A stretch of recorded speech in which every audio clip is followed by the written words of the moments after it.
Halo semua, di video kali ini saya ingin berbagi tentang PDB per kapita, ya, di mana di Kontan 16 Januari yang lalu ada berita ya yang judulnya kurang lebih seperti ini, PDB per kapita melar tapi ketimpangan melebar.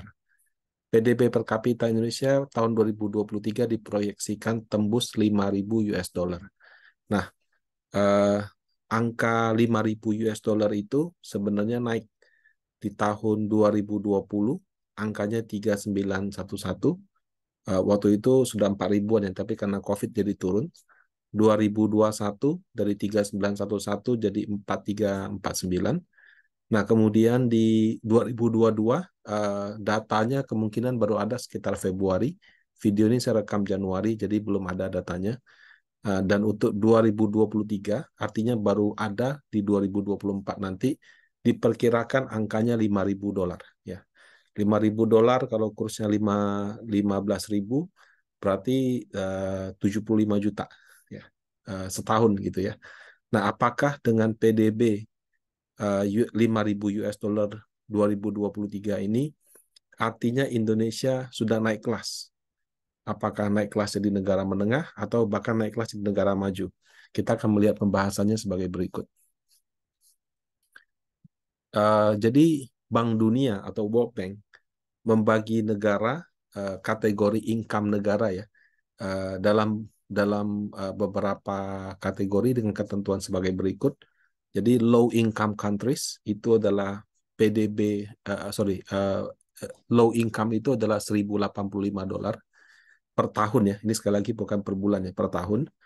Low to middle 1.086 sampai 4.255, upper to middle 4.255 sampai 13.205, dan high income countries di 13.205. Nah, eh, apakah pembagian ini didasarkan pada PDB per kapita yang di mana menjadi headline, bukan headline sih, berita di koran kontan itu? Ternyata tidak, Bapak Ibu. Tapi mereka menggunakan pendapatan nasional bruto, ya, PNB per kapita. Nah, apa bedanya PDB dengan PNB? Ya. Nah, kalau PDB, ya, pendapatan domestik bruto atau bahasa Inggrisnya gross domestic product. Sorry, ini kan bukan bruto ya, tapi produk ya, GDP ya. Nah, gross domestic product per kapita dengan pendapatan nasional bruto ya. Pendapatan nasional bruto itu yang tadi PNB atau bahasa Inggrisnya GNI, gross national income. Jadi ada gross domestic product dengan gross national income per kapita. Nah, per kapita itu artinya dibagi lagi dengan jumlah penduduk. PDB atau GDP yang biasa kita kenal itu menghitung semua produk dan jasa yang dihasilkan oleh warga negara Indonesia dan warga negara asing di dalam batasan ekonomi Indonesia, di dalam wilayah Indonesia saja. Jadi kalau misalkan Bapak Ibu di luar negeri kerja ya, ada yang mungkin jadi ekspat, ada yang jadi TKI, ada yang jadi tenaga ahli, ya apapun itu, Anda telah berkontribusi untuk bangsa, tapi nilai kontribusi Anda tidak dihitung dalam GDP atau PDB. Kenapa? Karena dia hanya menghitung yang dihasilkan, semua produk dan jasa yang dihasilkan di dalam wilayah Indonesia, termasuk yang dihasilkan oleh non-WNI, yaitu WNA. Jadi kalau misalnya ada investor asing di sini buka pabrik, untung gitu ya. Nah, keuntungan, produk dan jasa yang dihasilkan oleh pabrik tersebut dihitung dari GDP, walaupun kepemilikannya lebih mayoritas adalah investor asing. Jadi GDP itu benar-benar menghitung yang di dalam wilayah Indonesia. Nah, kalau PNB atau GNI, Gross National Income, ya, GDP, Gross Domestic Product, GNI, Gross National Income atau eh, pendapatan nasional bruto, ya. Kalau bahasa Indonesia-nya memang agak aneh sih. Kalau lebih orang yang pernah belajar buku ekonomi tahunya GNI. GNI dan GDP itu lebih umum ya. Gross Domestic Product, Gross National Income itu menghitung semua produk dan jasa yang dihasilkan oleh hanya warga negara Indonesia, baik di Indonesia ataupun di luar negeri. Nah, jadi kalau menggunakan contoh yang tadi, di mana TKI, tenaga ahli, ekspatriat manajerial tidak dihitung dalam PDB. Kalau ini PNB dihitung selama WNI. Sebaliknya, produk dan jasa yang dihasilkan oleh perusahaan kepemilikan asing di Indonesia itu tidak dihitung. Jadi dia menghitung yang benar-benar WNI saja, seperti itu. Nah, ketentuan low income countries, middle low, middle up, high income countries yang kita lihat di halaman ini tadi menggunakan GNI ya atau PNB. Jadi yang digunakan adalah PNB tersebut. Kenapa? Karena kalau kita pakai GDP atau PDB, ada faktor produk dan jasa yang bukan oleh WNI. Sementara kan kalau kita mau sebut suatu negara itu negara pendapatan rendah, menengah, menengah atas, atau atas, ya harus yang dihitung warga negaranya aja. Begitulah kira-kira logikanya, gitu ya. Nah, berapa angkanya? Tadi kan GDP diperkirakan tembus 5.000, 2019 sekian, 2020 sekian, 2021 sekian. Nah, di tahun 2021, GDP per kapita Indonesia itu adalah 4349. Ya, ini Anda tinggal Google aja. Google aja Indonesia GDP. Di banyak sumber juga ada kok ya. GNI ya adalah 4180. Ya, ternyata nggak beda banyak Bapak Ibu. Nah, angka dalam dolar ini adalah versi World Bank yang kursnya menggunakan Atlas Method. Kenapa? Karena kalau kamu pakai kurs 2021 yang awal tahun atau yang tengah tahun atau yang akhir tahun atau di rata-rata tertimbang, terus bagaimana? Itu kan tentu bisa berbeda ya, karena kan pergerakan kurs dolar terhadap rupiah itu cukup volatile. Nah, supaya seluruh dunia standarnya sama, paling tidak oleh World Bank, maka dia menciptakan yang namanya Atlas Method, di mana kursnya itu dia hitung punya bobotnya sendiri.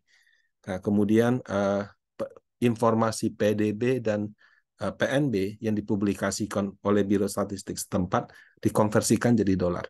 Ya, kenapa? Karena kalau kita cek di BPS, nggak ada angka dalam dolar, Bapak Ibu. Yang keluar itu angka dalam rupiah. Nah, contoh ini saya ambil dari BPS. Di sini disebutkan 2021, ya, poin 4 produk nasional bruto. Ini adalah PNB, ya, atau GDP. Ya. Kemudian ada per kapitanya. Nomor 7, ada produk domestik bruto per kapita, produk nasional bruto per kapita. Jadi nomor 2 dan nomor 4. Ya, maaf, bukan 4 dan 7 ya. Jadi PDB per kapita, PNB per kapita. Nah, kemudian kalau kita lihat di sini, jumlah penduduknya juga ada. Ya kan, penting untuk membagi jumlah penduduk yang ada. Kan ada per kapitanya. Nah, jadi dapatlah angka 4349 dan 4180. Nah, dengan angka 4180, Bapak Ibu, asumsi, sorry, 41, ini 4180 ya. Dengan asumsi naik 5%, itu menjadi 4368. Maka berdasarkan 4368 di 2022, maka kategori Indonesia itu akan naik ya. Jadi kalau 4362 itu pas ya, cuma beda sedikit ya. Dari low middle menjadi upper middle di 2022 ini. Ya, jadi sebenarnya di tahun 2022 yang datanya keluar 2023 ini, Indonesia sudah berhasil naik sedikit dari kelas menengah bawah menjadi menengah atas. Ya. Nah, di mana tadi standarnya 1086, 4255, 4255, 13205. Nah, jadi dengan asumsi 2022 yang datanya mungkin kalau data PDB mungkin harus tunggu sampai dengan Maret April sih, nggak cepat datanya. Nah, kita sudah berada pada status kelas menengah atas ya. Jadi ini good news untuk Indonesia. Jadi belum yang PDB 5.000 nih. Itu kan baru 2023 yang datanya 2024. Datanya belum keluar saja, data tahun, nggak usah lihat data tahun depan saja, tahun ini kita sudah naik kelas menjadi kelas menengah atas. Jadi sebagai warga negara Indonesia kita patut berbangga seperti itu ya. Akhirnya kita berhasil naik kelas. Tapi kalau mau jadi negara maju, Bapak Ibu, langkahnya masih sangat panjang. Kenapa? Karena batas atasnya tadi adalah 13.205. Kalau dengan kurs 15 juta, ya, 15.000, kalau 10.000 kan berarti 150 juta. Tambah 3.200 lagi, berarti anggap saja 50 juta. Berarti negara yang maju itu adalah pendapatan nasional rata-ratanya satu orang 200 juta setahun. 200 juta setahun kalau kita bagi 12, mungkin jatuhnya sekitar, I don't know, mungkin sekitar 17-18 juta. Nah, berarti kalau seluruh penduduk Indonesia, baik yang kerja maupun yang tidak bekerja, termasuk bayi, orang tua lansia, itu kalau semua orang per orangnya menghasilkan 18 juta sebulan atau 200 juta setahun, baru kita bisa dibilang menjadi negara maju. Nah, pada prakteknya tentu tidak mungkin. Yang kerja kan mungkin tidak semuanya. Ya, jadi dari penduduk kita yang katakan 270 juta, yang kerja, yang punya usaha, ya mungkin 60-70%-nya aja. Ya, sisanya itu adalah orang tua atau anak kecil yang kita support. Jadi kalau dikatakan yang kerja aja dihitung, nggak fair juga, karena PNB atau GNI itu menghitung termasuk yang tidak kerja itu. Nah, supaya bisa naik kelas itu perlu ke 13.205.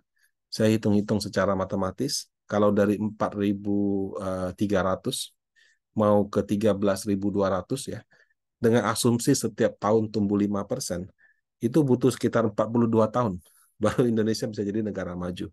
Itu pun dengan catatan standar 13.200-nya tidak berubah. Padahal karena adanya inflasi, bisa saja standar 13.000 ini direview beberapa tahun mendatang. Nah, jadi kita baru bisa jadi negara maju ya dengan asumsi tumbuh 5% setiap tahun, 24 tahun. Kalau kita mau lebih cepat bagaimana? Berarti pertumbuhan ekonominya harus lebih tinggi daripada 5% per tahun. Ini tantangan yang cukup berat. Kenapa? Karena negara-negara maju itu, ya kayak Jepang, Amerika, Uni Eropa, 2-3% itu sudah luar biasa bagus. Kadang-kadang cuma 1-2%. Kenapa? Karena semakin besar ekonominya, berarti kan ruang untuk tumbuh juga semakin terbatas. Kemudian belum lagi jumlah penduduk yang menua, belum lagi ada faktor persaingan. Jadi bisnis memang tidak selalu maju. Kadang-kadang ada kompetitor atau apa juga bisa naik turun. Belum ada pandemi, belum ada kayak perang Rusia Ukraina. Jadi bisnis selalu up and down. Jadi kalau bisa tumbuh setiap tahun adalah good news ya, tapi bukan suatu kepastian karena yang namanya pertumbuhan ekonomi itu perlu semuanya, perlu situasi environment yang bagus, perlu kepemimpinan politik yang bisa membimbing suatu negara untuk mencapai kemajuan, juga butuh warga warga masyarakatnya yang harus rajin-rajin gitu. Ya, contoh kayak kita lihat Korea, Singapura, Jepang itu mereka mencapai masa kejayaannya pada masa lalu, naik kelas dari kelas menengah jadi kelas atas, ya karena orang-orangnya semangat kerjanya sangat luar biasa. Nah, itu yang perlu kita tiru ya untuk bisa jadi negara maju. Nah, terlepas daripada Indonesia sudah kelas menengah bawah atau sudah naik kelas dari menengah atas, growth 5% adalah good news ya.